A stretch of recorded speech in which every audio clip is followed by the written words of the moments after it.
आज शुरू करेंगे न्यू चैप्टर जिसका नाम है कंट्रोल एंड कोऑर्डिनेशन। तो सबसे पहले ये समझते हैं कि कंट्रोल और कोऑर्डिनेशन होता क्या है।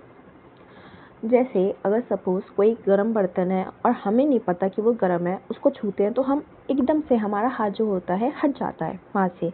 तो वो कैसे हटता है? तो वो होता है कोऑर्डिनेशन होती है हमारे ब्रेन की, हमारे नर्व्स जो हमारे हैंड में जहाँ पे टच करा है हमने, जहाँ गरम लगा है वहाँ पे उसने क्या करा, इतने छोटे सेकंड में, मिली सेकंड में उन्होंने कोऑर्डिनेट किया और वहाँ से एकदम हाथ हटाने के लिए क्या बोला, मैसेज गया, तो जिसकी वजह से एकदम हाथ हट जाता है। तो ये जो एकदम जो ब्रेन का और दूसरे नर्व्स का जो कोऑर्डिनेशन होता है, हम इस चैप्टर में वो पढ़ेंगे। तो शुरू करते हैं चैप्टर।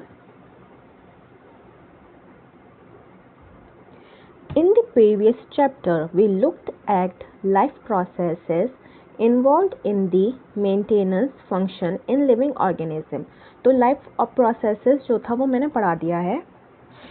तो हमने इस चैप्टर में हमने क्या देखा था कि लाइफ प्रोसेस में हमने पढ़ा था किस बारे में, कि जो हमारी बॉडीज़ होती हैं या फिर दूसरी एनिमल्स होते हैं या स्पीशीज़ प्लांट्स जो होते हैं, जो उनकी सेल्स होती हैं वो क्या करती हैं, लिविंग ऑर्गेनिज्म के मेंटेन जो फंक्शन जो होता है उसको मेंटेन करने के लिए, उसको अलाइव रखने के लिए उस चैप्टर में हमने वो पढ़ा था कि वो कैसे फंक्शन करती है। एक सेल बॉडी को अलाइव रखने के लिए उसके फंक्शन सही से चलते रहे कंटिन्यूसली अच्छे से, तो उस बारे में हमने इस चैप्टर में पढ़ा था लाइफ प्रोसेसेस में। There we had started with a notion we all have that if we see something moving it is alive. तो हमने उस चैप्टर में ये देखा था कि जब अगर कोई चीज़ मूव हो रही है तो वो क्या होती है, अलाइव होती है। ठीक है। Some of this movement are in fact the result of growth as in plants. जैसे कि कुछ मूवमेंट्स कैसी देखी थी हमने प्लांट्स में, जो कि रिजल्ट देती है कैसा, ग्रोथ का। छोटा प्लांट है वो बड़ा हुआ, क्या हुआ, मूवमेंट हुआ उसका। ज़रूरी नहीं है मूवमेंट चलने के लिए मूवमेंट, बट ऐसे मूवमेंट, ग्रोथ, लीव्स का बड़ा होना, फूल का खिलना, ये क्या होते हैं, ये सारे मूवमेंट्स होती है। हम छोटे थे फिर उसके बाद हम बड़े हो गए, हाइट हमारी इंक्रीज हुई, तो ये क्या हुआ, ये दिखाया गया ग्रोथ। ठीक है, this is also a movement. A seed germinates and grows. ठीक है, एक क्या होता है, एक सीड होता है जो कि हम उसको बोते हैं और बोने के बाद क्या होता है, वो धीरे धीरे करके बाहर निकलता है मिट्टी में से, और फिर मिट्टी में से वो निकलते हुए एक बड़ा सा पौधा बनता है। तो वो क्या हुआ, वो भी एक तरीके से ग्रोथ हुई, वो क्या हुई, एक मूवमेंट हुई। And we can see that the seedling moves over the course of few days. तो ये जो सीडलिंग होती है वो क्या होती है, ओवर दी फ्यू डेज, जो कुछ दिनों में वो क्या होने लगती है, वो बड़ी होने लगती है। क्या करती है, वो अपनी मिट्टी जो होती है जिसमें दबी हुई होती है वो मिट्टी को हटाती है। देखा है ना, छोटा सा पौधा आता है, पहले वो मिट्टी को हटाता है, फिर वो बाहर आता है, फिर क्या होता है, but if it's growth were to be stopped. ठीक है, अगर उसकी ग्रोथ में कोई स्टॉप नहीं हुआ तो वो ग्रो होता है, लेकिन अगर उसकी ग्रोथ में क्या आ गया, रोक दी गई उसकी ग्रोथ किसी वजह से, तो क्या होता है, this movement did not happen. तो क्या होता है, ये मूवमेंट नहीं होती। ऑब्वियसली अगर पौधा जो ग्रो कर रहा है, छोटा सा पौधा, अगर हम उसको ग्रोथ को रोक दें या फिर उसके ऊपर पत्थर रख दें या फिर किसी वजह से उसकी ग्रोथ क्या हो जाती है, रुक जाती है, तो क्या होगा, वो ग्रो नहीं कर पाएगा, तो क्या होगा, मूवमेंट भी नहीं होगी। सम movements as in many animals and some plants are not connected with growth। अब कुछ ऐसी मूवमेंट्स होती हैं किसमें, एनिमल्स में भी और प्लांट्स में भी, वो किससे कनेक्ट नहीं होती, ग्रोथ से कनेक्ट नहीं होती। कौन कौन सी मूवमेंट है, जैसे कि एक कैट का दौड़ना, रनिंग, एक कैट रनिंग। अब कैट का दौड़ना क्या हुआ, वो तो मूवमेंट है लेकिन वो ग्रोथ से नहीं है। तो हम अभी तक ये पढ़ रहे थे कि कुछ मूवमेंट ऐसी होती हैं जो कि ग्रोथ दिखाती हैं, ठीक है, वो ग्रोथ वाली मूवमेंट होती है। लेकिन कुछ मूवमेंट ऐसी होती हैं जो ग्रोथ नहीं दिखाती, जैसे कि कैट का दौड़ना, children playing on swings. Swings क्या होते हैं? झूले। तो चिल्ड्रन जो हैं खेल रहे हैं कहाँ पे? स्विंग्स में। बफलोस च्यूइंग कर्ड, बफलोस क्या कर रही हैं? अपना वो जो घास वगैरह जो होती है वो खा रही हैं। ये क्या है? ये मूवमेंट है, मूवमेंट, मुंह चला रही है, मूवमेंट है, लेकिन उनकी कोई ग्रोथ नहीं हो रही इससे। These are not movement caused by growth. तो ये जो मूवमेंट है ये क्या हो रही हैं? ये ग्रोथ कॉज नहीं कर रही। अब नेक्स्ट पैराग्राफ पे आते हैं। Why do we associate such visible movement with life? तो ये क्वेश्चन पूछ रहे हैं कि जो ऐसे मूवमेंट्स जो होते हैं जो हमें दिखाई देते हैं, विजिबल मूवमेंट जो हम देख सकते हैं, मूवमेंट हम देख सकते हैं, तो हम उसको लाइफ से क्यों जोड़ते हैं? तो एक possible answer is that we think of movement as a response to a change in the environment of the organism. क्यों सोचते हैं हम विजिबल मूवमेंट को एसोसिएट क्यों करते हैं लाइफ से? क्योंकि क्या होता है, हमारे एनवायरनमेंट में जो चेंज होता है तो ऑर्गेनिज्म उसके हिसाब से अपने जो मूवमेंट होते हैं उसके रिस्पॉन्स में होते हैं। जैसे कि the cat may be running because it has seen a mouse. अब उसके कैट के क्या हुआ? कैट के एनवायरनमेंट में उसने देखा एक माउस है, तो क्या हुआ? कैट के एनवायरनमेंट में चेंज हुआ, उसके रिस्पॉन्स में कैट ने क्या करा? अपनी मूवमेंट दिखाई। कैट ने देखा माउस, तो कैट ने क्या किया? रिस्पॉन्स में मूवमेंट दिखाई एंड उसके पीछे चेस करने लग गई, उसको दौड़ने लग गई उसके पीछे। Not only that, we also think of movement as an attempt by living organisms to use changes in their environment to their advantages. अब जैसे कि ये बोल रहे हैं कि यही नहीं, लेकिन और भी चीज़ें हैं, जैसे कि एनवायरनमेंट में कैसा चेंज हो जाना, किसी तरीके से कोई चेंज हो जाना, तो लिविंग ऑर्गेनिज्म जो होता है वो मूवमेंट कैसे दिखाता है? वो अपने एडवांटेज के लिए उसमें मूवमेंट दिखाता है। मतलब कि एनवायरनमेंट में चेंज होना, उसके सराउंडिंग्स, एनवायरनमेंट एज एन ये एनवायरनमेंट नहीं, जैसे कि हमारी सराउंडिंग्स, जैसे इस समय अगर रूम में बैठे हैं तो वो क्या हो गया? रूम क्या हो गया? वो एक एनवायरनमेंट हो गया, वो हमारी सराउंडिंग्स हो गई। तो उस सराउंडिंग में अगर सपोज तुम्हारी मम्मी क्या लेके आती हैं? खाने के लिए कुछ लेके आती है, स्नैक्स लेके आती है और उस रूम में दूर में रख देती है, तुम्हें नहीं देती, लेकिन दूर में रख के चली जाती है क्योंकि तुम पढ़ रहे हो। तो उन्होंने, मम्मी ने क्या करा? दूर में रख दिया। अब क्या हुआ? तुम्हारे एनवायरनमेंट में क्या हुआ? चेंज हुआ। अब तुम्हारा मन हुआ उसको खाने का, तो तुमने क्या किया? उसके लिए एक मूवमेंट किया और वो लेके आए, तो वो क्या हुआ? तुम्हारा खाने के लिए स्नैक्स अपने पास लेके आए, तो वो क्या हुआ? तुमने उस एनवायरनमेंट को अपने एडवांटेज के लिए यूज़ किया, मूवमेंट को अपने एडवांटेज के लिए यूज़ किया। तो ये बोल रहे हैं यहाँ पे कि जो कोई लिविंग ऑर्गेनिज्म होता है उस एनवायरनमेंट में, कोई एनवायरनमेंट में चेंज जो हुआ है उसको, एडवांटेज को, उस एनवायरनमेंट में जो चेंज हुआ है उसको अपने फ़ायदे के लिए यूज़ करना, उसमें मूवमेंट दिखाना। तो इस पैराग्राफ में ये बात हुई है। जैसे कि plants grow out into the sunshine. अब क्या है कि जैसे कि एनवायरनमेंट में क्या चेंज हुआ? फॉर प्लांट्स सनशाइन आई, सन आया, तो क्या हुआ? प्लांट्स ने क्या किया? बाहर उगना शुरू किया, ग्रो आउट होना शुरू किया। Children try to take pleasure and fun out of singing. अब चिल्ड्रन जो होते हैं उन्हें क्या मज़ा आता है? स्विंगिंग, झूला झूलने पे उन्हें मज़ा आता है, तो वो उनके लिए एक फ़ायदा हुआ।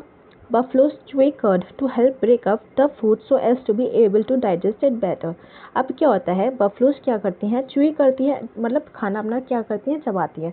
तो वो क्यों चबाती हैं? वो उनके फ़ायदा होता है, क्यों? वो डाइजेस्ट जो होता है वो आसानी से कर लेती हैं, इस वजह से वो क्या करती हैं? च्यूई करती हैं। तो ये जो मूवमेंट दिखा रहे हैं, क्यों दिखा रहे हैं? क्योंकि उनको फ़ायदा हो रहा है इससे। When bright light is focused on our eyes or when we touch a hot object, we detect the change and respond to it with movement in order to protect ourselves.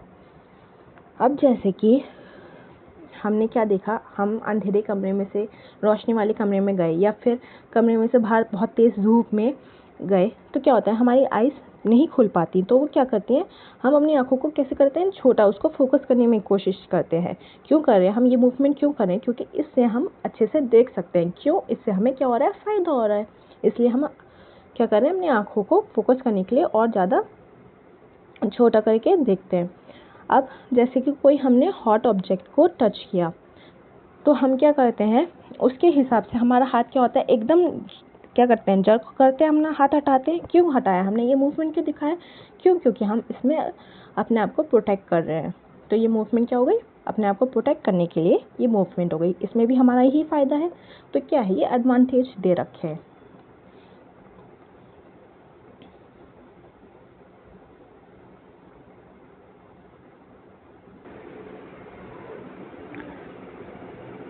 If we think a bit more about this, it becomes apparent that all this movement in response to the environment is carefully controlled. अगर हम इस बारे में और भी कैसे सोचें, थोड़ा सा और सोचें इस बारे में, तो हमें ये पता चलेगा, ये जो हम मूवमेंट, ये जितनी भी मूवमेंट्स हैं, किस रिस्पॉन्स में एनवायरनमेंट या हमारी जो सराउंडिंग्स हैं उस हिसाब से, हम जो एनवायरनमेंट के हिसाब से जो मूवमेंट कर रहे हैं, तो वो क्या है, वो कंट्रोल्ड है। कैसे हैं कंट्रोल, जैसे कि धूप में देखना, धूप में जाते हैं या फिर रोशनी से अंधेरे वाले कमरे में से रोशनी में जाते हैं, तो क्या होता है, ये मूवमेंट क्या है, आँखों पर करना क्या होता है, ये एक केयरफुली कंट्रोल्ड है। ठीक है। अब जो बफलोस हैं वो अपना मुंह चला रही है, वो क्या है, वो कंट्रोल है। या हम अपना खाना खा रहे हैं, हम ना अपना मुंह चला रहे हैं, तो कभी हम चला भी सकते हैं, हम रोक भी सकते हैं। ये क्या चीज़ है, ये कंट्रोल्ड है। तो each kind of change in the environment evokes an appropriate movement in response.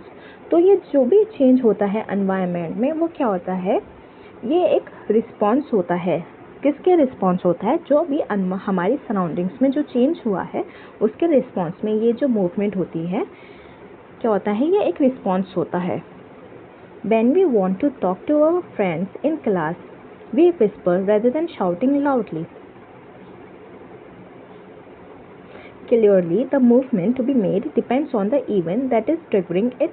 अब क्या है कि क्लास में तुम लोग हो, अब टीचर होता है क्लास में, क्या करते हो, अगर धीरे धीरे टीचर से बचते हुए बात करनी है, तुम्हें कुछ बोलना है, तो टीचर से बचते हुए तुम कैसे बोलते हो, धीरे धीरे बोलते हो कि टीचर को पता ना चल जाए। क्यों, क्योंकि ये जो मूवमेंट है वो क्या है, एनवायरनमेंट के हिसाब से ये एक रिस्पॉन्स है, क्योंकि तुम चिल्ला नहीं सकते क्लास में, है ना। तो इसलिए जो है विस्पर क्या हुआ, विस्पर है ये एक तरीके से उस एनवायरनमेंट के हिसाब से क्या रिस्पॉन्स।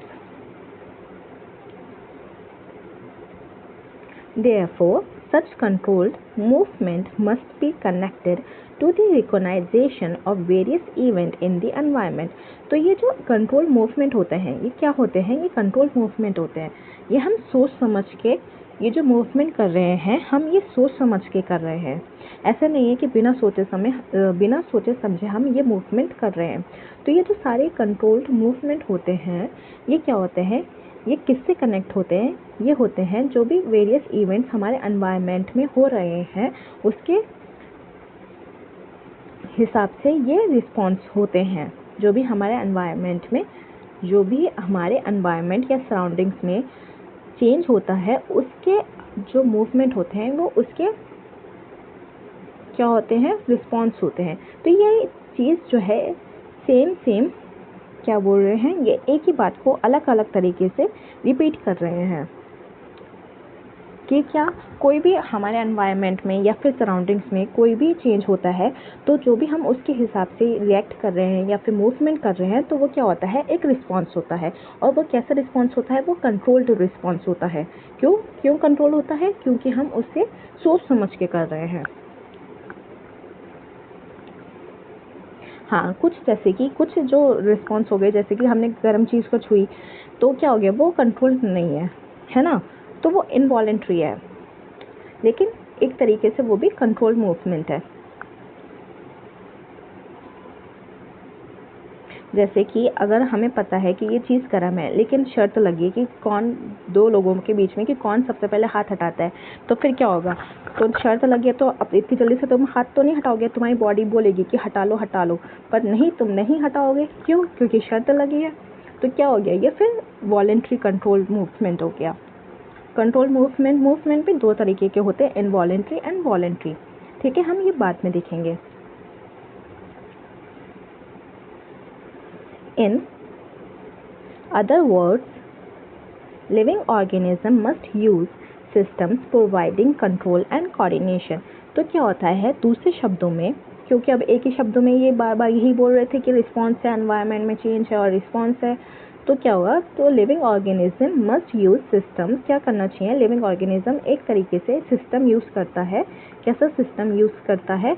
कि जो ये कंट्रोल और कोऑर्डिनेशन जो हो रहा है, तो वो कैसे करता है? कि एक सिस्टम के थ्रू करता है। In keeping with the general principles of body organization in multicellular organism, specialized tissue are used to provide these control and coordination activities।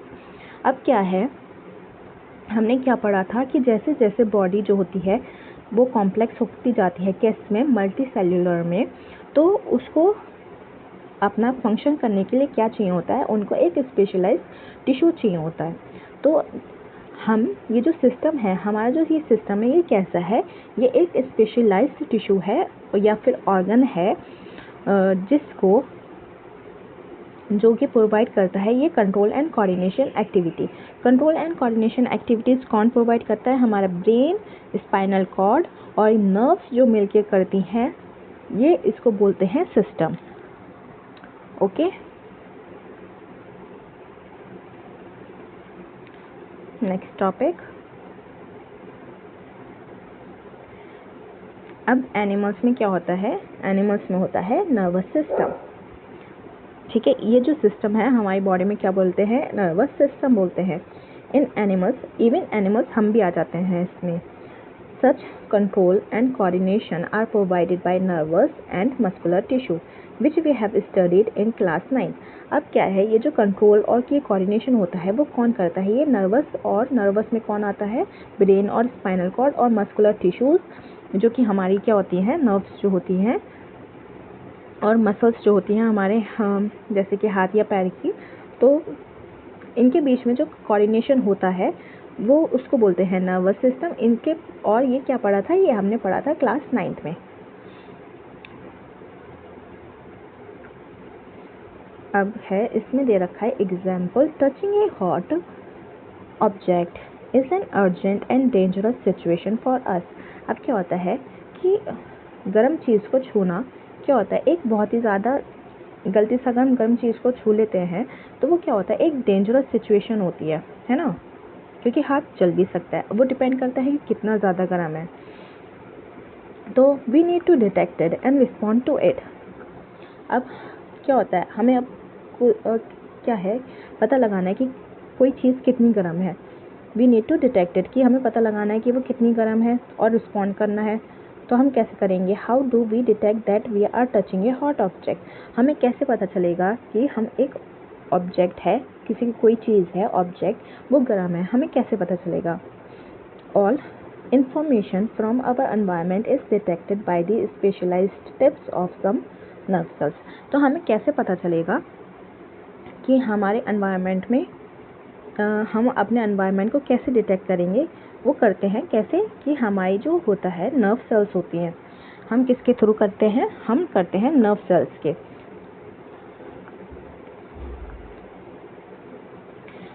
These receptors are usually located in our sense organs such as the inner ear। तो ये जो nerve cells होती हैं जिसके through हम पता लगाते हैं हमारे एनवायरनमेंट में क्या गर्म है, क्या ठंडा है, या क्या चीज़ है, तो वो हम कैसे लगाते हैं? ये जो होती हैं नर्व सेल्स, वो होती हैं, इनको बोलते हैं रिसेप्टर्स। रिसेप्टर्स क्यों बोलते हैं? क्योंकि ये क्या करती हैं? ये ही बताती हैं। और ये कहाँ लोकेटेड होती हैं? ये हमारे लोकेटेड होती हैं हमारे सेंस ऑर्गन में। जैसे कि सेंस ऑर्गन कौन कौन से होते हैं? ईयर होता है, तो ये कहाँ होती है? इनर ईयर में होता है। नोज़ होता है, नोज़ भी हमारे सेंस ऑर्गन है, तो नोज़ में होती है। टंग हमारी सेंस ऑर्गन है, तो टंग है। तो और हमारी स्किन भी क्या होती है? सेंस ऑर्गन है, अगर हमारी स्किन पे गर्म पानी गिर जाए तो हमें पता चलता है कि हमारी क्या हुआ, हमारे ऊपर गर्म पानी गिरा है या ठंडा पानी गिर जाता है तो पता चलता है कि ये क्या है, ठंडा पानी है। कैसे पता चलता है? क्योंकि इसमें भी नर्व सेल्स होती हैं। So gustatory receptors will detect taste. अब क्या होता है, इसको क्या बोलते हैं, ये होते हैं गस्टेटरी रिसेप्टर्स। रिसेप्टर्स क्या हो गए, हमारी नर्व सेल्स हो गए। अब ये कहाँ है, ये टंग पे है, तो इसको क्या बोल दिया है, इसको नाम दे दिया गस्टेटरी रिसेप्टर्स। विल डिटेक्ट, क्या डिटेक्ट करेंगी, ये टेस्ट डिटेक्ट करेंगी। ऑल्फैक्टरी होता है हमारी नोज में। अब ये नर्व सेल्स देखो, सपोज ये ना हर जगह जगह बताया कि सेंस ऑर्गन्स में होती है, तो उस हिसाब से इनको क्या करा, उनको नेम दे दिया। तो टंग में टेस्ट करने के लिए कौन सी है, गस्टेटरी। नोज में कौन सी हो गई, ऑल्फैक्टरी रिसेप्टर्स, जो कि क्या करेंगे, डिटेक्ट करेंगे, स्मेल डिटेक्ट करेंगे।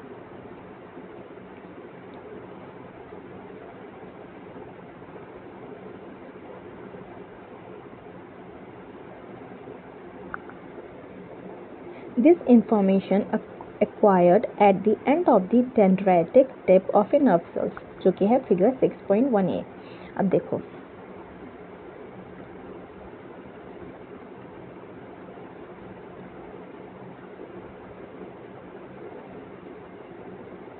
ये है नर्व सेल्स का डायग्राम, ये है नर्व सेल्स। तो ये जो आती है ये इंफॉर्मेशन कि कहाँ पे पता चलता है कि गर्म है, कहाँ गर्म है या ठंडा है, क्या है। तो ये जो डेंड्राइट दिख रही हैं, ये जो टिप्स हैं, इन टिप्स पे पता चलता है।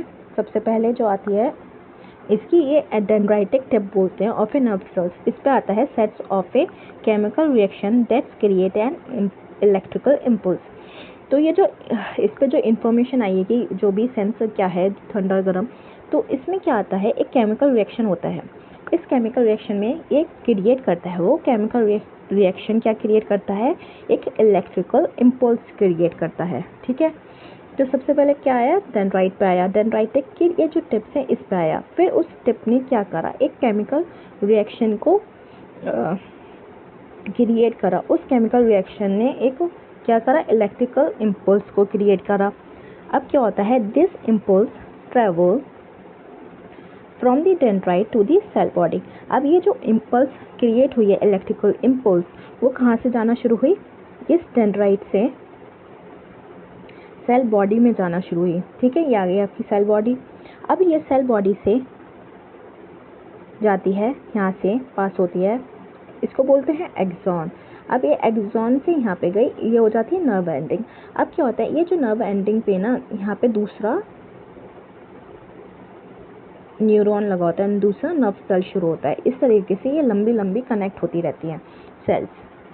अब क्या हुआ, अब ये गई and then along the axon to its end तक आई। At the end of the axon the electrical impulse sets off the release of some chemicals. अब देखो यहाँ पे है एक और नर्व। अब यहाँ पे जैसे ये एंड पे पहुँचे तो ये जो इलेक्ट्रिकल इम्पल्स होता है, ये एक बार और फिर से क्या करता है, केमिकल रिलीज करता है। अब देखो शुरू से मैं फिर समझाती हूँ। डेंड्राइट है, पहले डेंड्राइट की टिप पे वो जो इम्पल्स था, जो कि वो यहाँ पे पहुँचा डेंड्राइट टिप पे। डेंड्राइट टिप पे क्या हुआ, केमिकल रिएक्शन हुआ। केमिकल रिएक्शन ने क्या किया, क्रिएट करा इलेक्ट्रिकल इम्पल्स। इलेक्ट्रिकल इम्पल्स ये सेल बॉडी से एक्सॉन से होती हुई इस ये नर्व एंडिंग पर। अब ये जो नर्व एंडिंग पे पहुँची तो यहाँ पे क्या हुआ, फिर से ये इलेक्ट्रिकल इम्पल्स ने क्या रिलीज करा, एक और रिलीज किया सम केमिकल्स। और ठीक है, अब ये जो केमिकल्स रिलीज हुआ है, तो जैसे मैंने बताया कि यहाँ पे क्या होता है, एक और नर्व सेल्स होती है। अब यहाँ पे जो होती है ये एकदम कनेक्ट नहीं होती, यहाँ पे होता है गैप। ये जो केमिकल होती हैं, ये केमिकल हेल्प करती है वो जो इम्पल्स को भेजने के लिए दूसरे डेंड्राइट की टिप पे। ठीक है, और उसको क्या बोलते हैं, this chemical cross the gap. ये जो केमिकल होती है क्रॉस किया गैप को, और साइनेप्स बोलते हैं। इसको क्या बोलते हैं, इस गैप को बोलते हैं साइनेप्स। और फिर यहाँ से शुरू करा, start a similar electric impulse in A dendrite of the next neuron. ठीक है, यहाँ से इस गैप में क्या करा, इस साइनेप्स में वो केमिकल ने उस इम्पल्स को आगे भेजा और फिर से जो यही हुआ, डेंड्राइट टिप पे गया, फिर डेंड्राइट टिप से केमिकल बना, केमिकल ने इलेक्ट्रिकल इम्पल्स बनाया, इलेक्ट्रिकल इम्पल्स को फिर से नर्व एंडिंग तक भेजा और ये इस तरह तक जाता जाएगा जब तक ये ब्रेन में ना पहुंच जाए। और ये ब्रेन से फिर वापस आता है कहाँ पे कि हटाने, ये बोलने के लिए कि अपना हाथ हटा लो। ठीक है, फिर ये इस तरीके से वापस जाता है उस हाथ तक, हाथ की टिप तक। तो ये चीज़ होती है और ये कितने सेकेंड में हो जाती है, मिली सेकेंड में।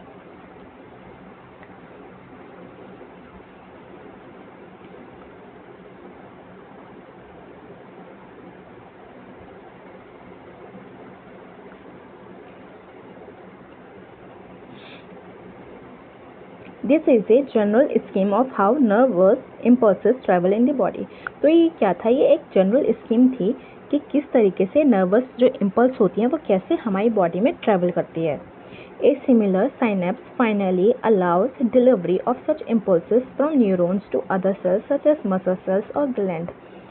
अब क्या होता है, ये इसी तरीके के साइनेप्सिस होते हैं। साइनेप्सिस क्या होते हैं कि जब एक नर्व सेल दूसरी नर्व सेल पे जम करवाती है या उस केमिकल रिएक्शन को दूसरी नर्व सेल में भेजती है, तो क्या होते हैं, ये अलग अलग सेल्स में भी होते हैं। जैसे कि किस पे भी भेज सकती है, मसल सेल्स पे भेज सकती है और ग्लैंड्स में भी भेज सकती है। देखो साइनेप्सिस 6.1 बी पे चलो, ये आ गया हमारा मसल्स पे दिखा रहे हैं। ये हमारी एंडिंग है, सेल की एंडिंग, ये है हमारी मसल सेल्स। अब यहाँ से इसने यहाँ से जम करवाया, कैसे जम करवाया, थ्रू केमिकल से। ओके,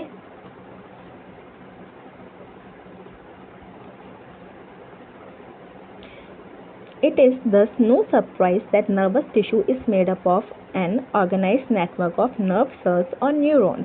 अब नर्व सेल्स को और क्या बोलते हैं, न्यूरॉन्स बोलते हैं। तो ये जो है कंफ्यूज मत होना कि नर्व सेल्स की जगह हो सकता है न्यूरॉन्स आ जाए और न्यूरॉन्स की जगह नर्व सेल्स आ जाए, बात एक ही है। तो इसमें क्या है कि सरप्राइज नहीं है कि नर्वस टिश्यू जो होते हैं क्या होते हैं, ये ऑर्गेनाइज्ड होते हैं। ऑर्गेनाइज कैसे होते हैं, ऑर्गेनाइज नेटवर्क होते हैं कि एक के बाद ये लगे होते हैं। सो दैट ये क्या होता है कि लंबी सी वो बनाते हैं और नेटवर्क बनाते हैं जिससे इलेक्ट्रिक इम्पल्स ये पहुंचा सकें। एंड और क्या होते हैं, ये स्पेशलाइज्ड होते हैं फॉर कंडक्टिंग इंफॉर्मेशन। क्या करते हैं, ये इन्फॉर्मेशन को कंडक्ट करते हैं। ऑब्वियसली क्या हो गया, इलेक्ट्रिकल इम्पल्स ये इन्फॉर्मेशन ही तो लेके जा रहा है कि हाथ हटाने का मैसेज लेके जा रहा है, इन्फॉर्मेशन है। Electrical impulse from one part of the body to the another.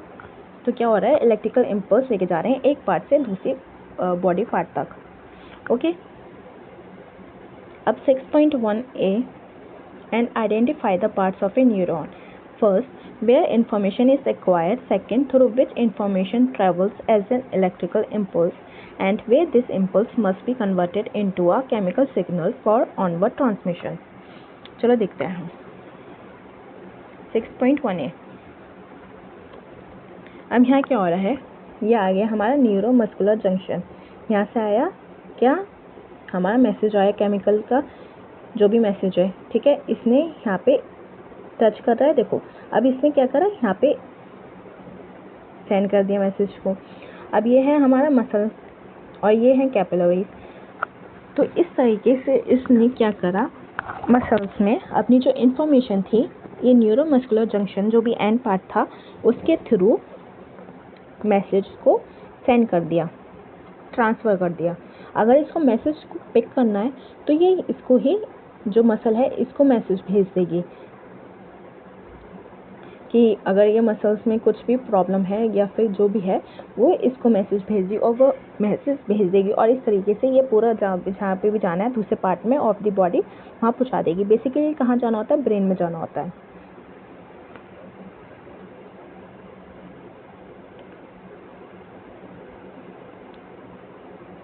6.1 Put some sugar in your mouth. How does it taste? Lock your nose by pressing it between your thumb and index finger. Now eat sugar again. Is there any difference in its taste while eating lunch? Block your nose in the same way and notice if you can fully appreciate the taste of the food you are eating. सो इसमें क्या कह रहे हैं कि पहले अपने मुंह में क्या रखो, शुगर डालो। अब हमारी जो टंग होती है वो सिर्फ क्या बताते हैं, 5 ही टेस्ट बताती हैं। अब इस चीज़ को नाक बंद करके शुगर को खाओ तो शुगर जो होगी वो लगेगी तो मीठी ही, लेकिन जो उसकी रिचनेस है या फिर जो उसकी रिचनेस है तो वो क्या होगा, वो नहीं आती।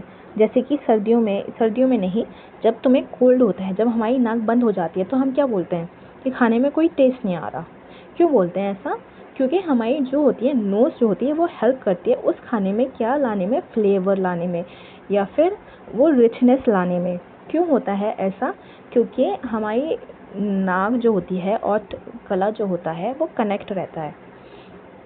तो जब हम खाना खाते हैं तो जो खाने की जो स्मेल जो होती है वो हमारी नाक में अंदर से पहुंच जाती है। तो वो जो नोज़ जो होती है हमारी थाउजेंड्स ऑफ स्मेल कर सकती है, और लेकिन हमारी जो टंग होती है वो 5 ही टेस्ट बताती है।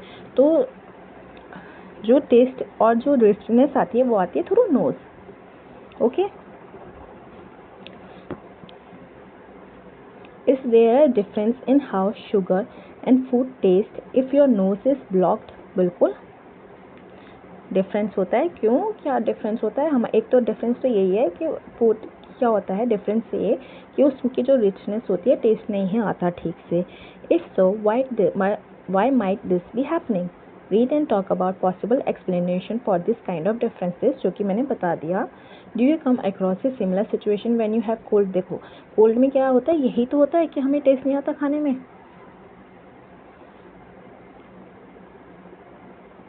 ओके तो आज की क्लास यहीं पे है, कल हम नेक्स्ट टॉपिक शुरू करेंगे, what happens in reflex section. Okay, take care, thank you for watching, see you in the next class.